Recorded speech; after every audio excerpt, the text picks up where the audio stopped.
What's up, wrestling fans? Welcome to the premiere of Old School in Session. My name is Kevin Eck, and it's my pleasure to introduce the man who makes old school cool. He's the Ring of Honor Director of Operations and has been a promoter and/or executive for WCW, the NWA's Georgia Championship Wrestling and Jim Crockett Promotions, and the AWA. He is Gary Juster. Gary, how are you? I'm well, Kevin, and thank you. It's good to be here, and I look forward to talking about old school wrestling stuff with you.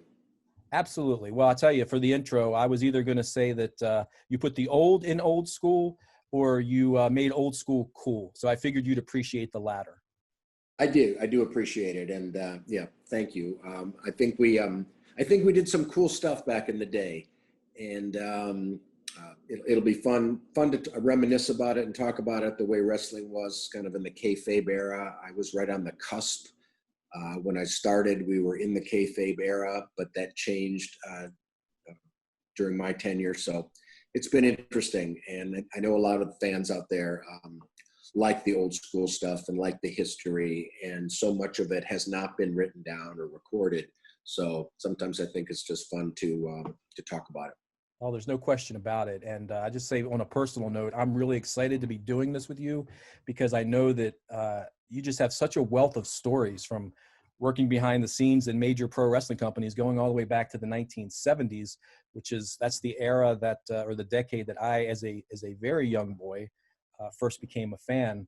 And as you alluded to, I know that I think old school fans, as well as newer fans who want to learn about wrestling history or appreciate it, I think they're both going to really enjoy this show. And that's not just my opinion. I know they're going to enjoy it because a couple months ago when you appeared on the ROH Strong podcast, which, by the way, a new episode drops every Monday on ROHWrestling.com and most podcast platforms. But when you appeared, the response there was tremendous. So I know this is something that, like I said, I'm excited about. I think the fans are going to be excited about. Unfortunately, we have to start the show on a bit of a sad note. As everyone knows, the pro wrestling community lost Joe Laurinaitis, better known as Road Warrior Animal, a few weeks ago. He was only 60 years old. I think it came as a shock to many people. But you knew Joe very well. You also knew his partner, Road Warrior Hawk, very well, Mike Hegstrand. So I'd love to start off by just having you maybe share some memories, some stories of the Road Warriors. I too was shocked when I learned of Joe's death. I'd seen Joe over the years, WrestleMania weekends and I think at All In. And he had lost a lot of weight and looked great, looked very relaxed. I know he was really proud of his son, James, and his other kids, and he was remarried. And I was really surprised. I first met the Road Warriors on that first wrestling show that you attended in Baltimore, February 16th of 84. I'll always remember that date because it was my first big show, so to speak, after doing a few spot shows here and there. And I had never met Joe or Mike or Paul Ellering. So we met that night at the show and realized they were from Minneapolis. I hadn't known that. And we just kind of bonded as Minnesotans and, not being that different in age. And just spent a lot of time on the road together. I knew Joe's first wife, Julie. Of course, I know John, who wrestled for us at WCW as Johnny Ace, and then as John Laurinaitis was VP of Talent Relations at WWE. His brother Mark, who wrestled as the Terminator. I don't think he stayed in pro wrestling very long. Really nice young guy. So I knew a lot of Laurinaitis's, and it's just really sad. I have wonderful memories of them, especially in the ring. As two guys who kind of just changed tag team wrestling, drew lots of great houses with them. First sellout in Baltimore was Flair and Dusty for the NWA belt, and the Road Warriors and Russians in a cage. And so it was one of my fondest memories in my wrestling history. First sellout in Baltimore. and just, so many big shows with the Road Warriors. The Crockett Cup, as you know, Yep. First Crockett Cup winners. And just like I say, a lot of personal time spent with them. So just really, really sad. Yeah, I didn't have the pleasure of knowing Joe well at all. I mean, we met I did interview him over the phone when his book came out, and I met him in person a couple times backstage at independent wrestling shows in Maryland. And as a joke, the one time I met him, I wore a T-shirt that had his brother John Laurinaitis' face on it. It was a shirt that WWE back in the day was doing an angle, Team Johnny versus Team Teddy Long, and they printed up T-shirts. And as a joke, I got a Team Johnny T-shirt with John Laurinaitis' huge face on it. And I asked Joe if he would take a picture with me, and he kind of had this, which he did. He was very gracious, and he just kind of had this look on his face, like smirking, sort of pointing to John's picture on the front of the shirt. But I have heard only good things about anyone who interacted with Joe or knew him on a personal level. So, I mean, I like it just goes right in hand in hand with what you're saying about how good of a person he was. And I spoke with ROH talent Angelina Love the other day and for the podcast, and she lives in the St. Louis area. Joe also moved to St. Louis because his son was playing for the St. Louis Rams at the time. And she got to know Joe very well. And her son, who was, I think, 4 years old, instantly became buddies with Joe. And she said her son called him Joey and is the only person who's ever called him Joey. And that Joe was perfectly fine with that. And it really bonded. That's great. Yeah. That's So great. just as a fan, I remember that first show that you're talking about, February of '84, vividly. I was in the front row, scored front row tickets. The main event, the masked Mr. R, who was the worst kept secret in pro wrestling, was Tommy Rich under a hood against Ted DiBiase. And I think one of the other, if it wasn't the semi-main, it was pretty high up on the card, was the 6-man tag, the Road Warriors and Precious Paul Ellering against Stan Hansen, Wahoo McDaniel, and Pez Whatley. And I tell you, as a fan who, grew up in Baltimore, had only seen WWF and WWF for years and years, to see these stars who I had only seen in the Apter mags or then later saw them on TBS, the Superstation, to actually have them there in Baltimore was so exciting. And the Road Warriors were two of the talents I was most excited to see. And you just knew they had such a presence, and you just knew they were going to be big stars, I think, for years to come. One of my other real vivid memories of the Road Warriors is, I think it was 1985, you brought them in to face Kurt Hennig and Larry Hennig, the father-son tag team from the AWA. And to use a pro wrestling term, they were white meat baby faces, and about the most white meat of baby faces I think you could find, this father-son tag team. And they were the faces. The Road Warriors were the heels, but they were so cool. They were take no prisoner. As soon as the bell rang, they jumped on top of you. They did all these cool moves. They looked so cool, with the face paint and everything. This was the first time I really remember in Baltimore. I can't even say it was 50-50 for the heels and faces. I think the fans were almost 100% behind the Road Warriors. And that's when, I really knew that there's no way you can keep these guys heels too much longer. I actually felt sorry for the Hennigs because they're trying to work as the baby faces, trying to make a baby face come back. And, the fans just weren't having it because, they were all about the Road Warriors. And in that era, in that time frame, the mid 80s, people talk about the Road Warrior pop. To really experience it, when the first strains of Iron Man, Black Sabbath song, when that played, the electricity, the pop, the hair standing on the back of your neck, the only thing I could equal it to was Hulk Hogan when his music hit. Yeah, and of course, Stone Cold Steve Austin, with the shattering of the glass, I think, which became, so huge. The Road Warriors kind of started all that. back with Iron Man and Black Sabbath. So I recall one evening down the road at the old DC Armory. We had the Road Warriors there one night, and as you may have known back then, the guys would carry their own music in a cassette, and somehow it had gotten lost, and they looked all over for it and couldn't find it. And I knew we had to have it somehow if there was any way we could find it. And we had a great fan back then, a guy named Pat Buckley, lived in Alexandria, Virginia, came to all the shows in Baltimore, DC, and used to bring coffee for the guys. He had a Cadillac with a license plate that said NWA and WWF. And Tower Records was open late. And Pat volunteered to go drive out there to see if he could find a copy of it. And sure enough, he came up with it, and it saved the show. That entrance was often, one of the biggest pops of the night once the Road Warriors were over. Oh, there's no question. And that boy, he really did save the show. I mean, if he hadn't come back with the music, would you have just had to send the Road Warriors out, charge the ring, I guess, with no music, or was there? You know what? We didn't have to make that decision, so I'm glad we didn't have to.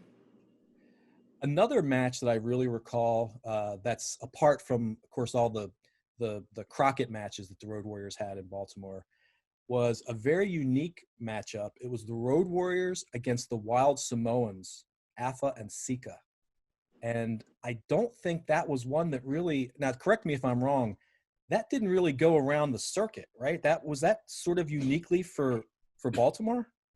We did a lot of stuff that was one-off stuff in Baltimore, just because of the nature of the promotion. We started with Georgia Championship Wrestling with Ole Anderson as the booker. Then there was the takeover, kind of the hostile takeover with Jim Barnett and the Briscoes and the other shareholders, where Vince actually purchased Georgia Championship Wrestling. So then Ole and his partner Ralph Freed started Championship Wrestling from Georgia, and I think our third show in '84 was from that, and then that fizzled out. And then I just started to kind of promote it independently. I got to know Jim Crockett, and he would send talent. I got to know Bill Watts, and he sent his tape in for a while, even though we didn't use talent from there. I had grown up in Minneapolis and gotten to know Vern Gagne very well, and he would send talent. And then I knew indie guys out on the East Coast because I'd done some spot shows with Bruno Sammartino and Dominic DeNucci, and the Samoans, I think, were probably just indie guys back then because they went back and forth depending on where they were in their career. So we did lots of matches like that. Even at our first show in Baltimore, we had Larry Zbyszko and David Sammartino, right? Which really was just something we kind of independently booked, just because Larry came in. I think he might have been in AWA at that time, or maybe he was finishing up in Georgia. I don't know. I can't remember. And then, David Sammartino had a brief career, but that was just bleeding off of the big angle of Larry and Bruno from years before, which had been one of the biggest angles in WWF history. Yeah, that was just a natural to have David Sammartino. I think he went as Bruno Jr. at that point. He did, which was kind of ironic since he and Bruno had a falling out and didn't speak, and I don't even know if they even reconciled before Bruno died. I lost touch with David, but stayed in touch with Bruno until shortly before he died. And it was just sad, one of those sad family dynamics that sometimes take place and too often in wrestling. Yeah, absolutely. Absolutely. I don't think I ever met David Sammartino, but I certainly met Bruno on multiple occasions, and everything that you've heard about Bruno being such a gentleman and, just an all around wonderful human being, I can say absolutely 100% true in my experience. Bruno had this ability to just make you feel like you were important to him. Yeah. And I'm sure we'll talk about Bruno probably in many future episodes. But I want to get back a second to that Samoans match, because you make a great point. When you first started coming to town with Georgia Championship Wrestling, it was awesome, like I said, for a fan like me to get to see these stars from TBS. And I think we probably would have just, been happy if that had continued. You brought Ric Flair in, I remember, on the next show against Jack Briscoe, which, again, blew everyone's mind in Baltimore. Ric Flair in Baltimore defending the world championship against former champion Jack Briscoe. It was unbelievable. But the fact that then you started working with the AWA and you started bringing in all these other talents, I think some Memphis, Jerry Lawler and Austin Idol came in. I mean, it was like an all-star lineup of all these different companies coming together. It really was amazing. But the reason that Road Warriors Samoans match was so big in Baltimore is because obviously the Samoans, they had been sort of the Road Warriors of their previous, the previous few years in the WWF. They were the unbeatables. They were the guys who were impervious to pain. And to see those two teams, one the staple of the WWF and the other this up-and-coming new team with the NWA and the AWA, it was like people say dream match. That was a dream match. I don't remember how it ended. I think it may have been a non-finish, but do you recall? I do not recall, but that was one of the really fun things about doing the shows in Baltimore was the eclectic nature of so many of them. For a long time, well, not a long time, maybe a year or so, we had shows that would feature 3 matches from AWA that Vern would send and 3 matches from Charlotte that Jim Crockett would send. And it just made for one-of-a-kind shows. So many of the territory shows would go one town to the next. It would be pretty much the same card and see the angles being played out. But in our case, we were able to do matches from different territories, which was cool. Yeah, I'll tell you, you really made Baltimore feel important because, as a WWF city, Baltimore was just another. It was one of the bigger clubs, I guess, as Bruno used to call them. Yeah. But do you remember the? I'm sorry to interrupt you, but I wanted to ask you this before. Do you remember the silent ring that WWF always had in Baltimore? That WWF had for years? No. The first time I ever went to a show at the WWF when I was in college in the 70s in Baltimore, I was amazed that the ring did not make a sound when someone got body slammed. And I later learned from the state athletic commissioner, the chairman, D. Chester O'Sullivan, that it was basically a boxing ring that they used. Yes, that's true. And it had the guys would complain, as I later learned, it was a hard ring. And they had very little give and it didn't make any noise. And I just thought that is the weirdest thing. So when we started, I got my ring. Actually, the first people that brought my rings were the Hebner twins from Richmond. Both of them at different times, Earl and David would bring the ring.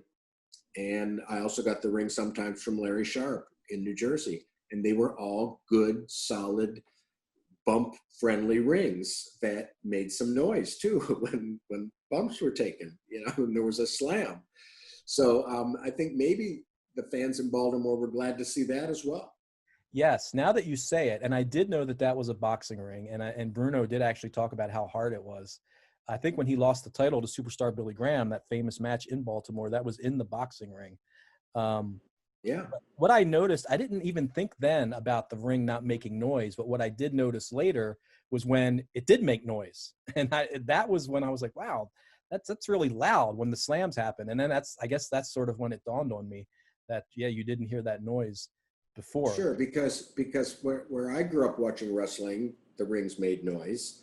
And where you grew up watching it, they didn't. So you just thought that was normal. Exactly. Had no idea that wasn't the case. What was I was getting to something with Bruno. I can't remember where I was, but lost my train of thought. See, this is what happens when you do get older, Gary. You completely lose your train of thought. Maybe it hasn't happened to you yet, but it happened to me. I have no comment on that. Well, let's just before we have some questions from fans, and before we get to those, I just want to say, is there a personal story maybe that sticks out, or a funny story, or a wild story, anything with the Road Warriors or Joe in particular? Well, this isn't a wild story, but it's a personal story. And as I get older, these things mean more to me than they used to. But My ex-wife and my then wife was a school teacher in Arlington, Virginia. And when the Road Warriors were coming to town one day, they actually came to meet the students. They had a big assembly and talk about nutrition and, you know, being positive and just trying to be kind of like role model types. And a lot of the kids were wrestling fans and they were just awestruck. And it was just really nice of the guys to do that. It meant a lot to me, it meant a lot to my wife. They were both very fond of my then wife. And it was just a nice personal touch and showed the human side of them. And they both were very, very human, just personable, warm, giving type guys, Joe and Mike. And that's just one of those kind of personal stories that I'll always remember and be grateful for. Yeah, very cool. And certainly, you know, seeing them on camera and in the ring, you would never really expect that side of them. But, you know, it just goes to show that you don't always know what goes on behind the scenes and what people are really like. But that's why we're here for Old School in Session. I did remember what I was saying before, though. Okay, good. Before we get to it was just how you made Baltimore a special town, because for years, you know, like I said, we were one of the bigger cities along with Philadelphia and Washington and Boston for the WWF. But Madison Square Garden was where the action happened. And titles always changed. The world title always changed hands at Madison Square Garden. And the tag titles would always change hands on TV, like in Allentown, Pennsylvania or Hamburg, PA. And you just knew going in Baltimore, like we would go every month and watch these title matches and suspend our disbelief that, hey, maybe we'll see the belt change hands tonight. And obviously it never did until 1977 when when Superstar Billy Graham beat Bruno with his feet on the ropes, that dastardly Superstar stole the title. But once you started coming to town, like I said, Baltimore felt important because you were bringing in all these, as you said, talents from everywhere. You had these eclectic, you know, Baltimore-centric matchups. And on your shows, titles started changing hands. And I think the first one was maybe Ronnie Garvin beating Ted DiBiase for the national title, I think. Yes, I think so. Yeah, but then, you know, we saw world titles change hands. We saw tag titles.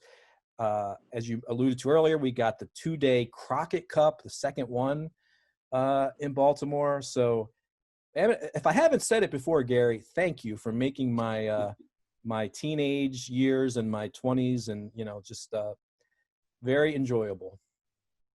We had a great run in Baltimore, and yeah, it was the beginning of my career, and it was a lot of fun. It was very rewarding, and I'm glad you know it made such a difference for you, and hopefully for a lot of the wrestling fans in Baltimore.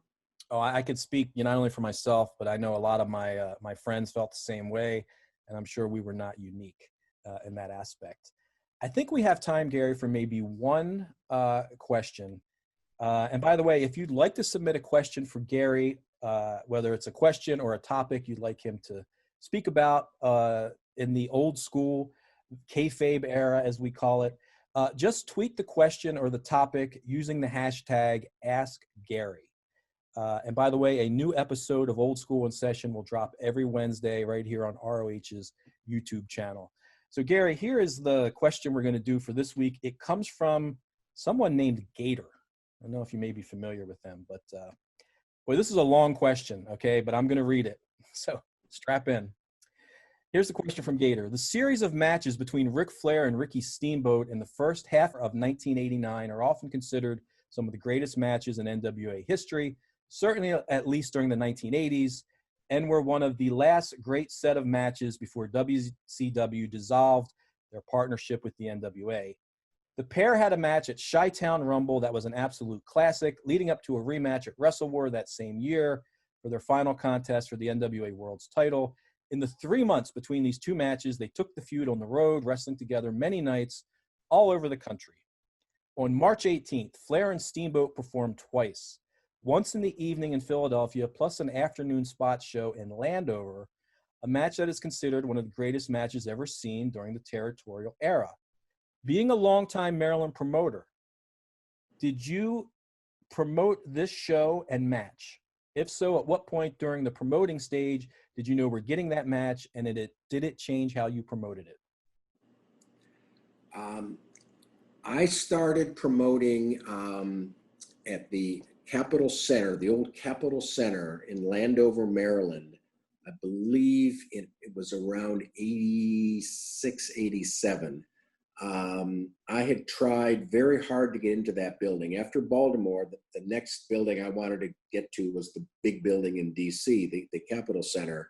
And they would not give me a date. That's why we ran the DC Armory, because I couldn't get a date at the Capitol Center. But I did get to know the building booker, a guy named Pat Darr. Got to know him well. We would have lunch. I tried to kind of just wear them down. And I believe, I don't know if that was the first match that we had at the Capitol Center.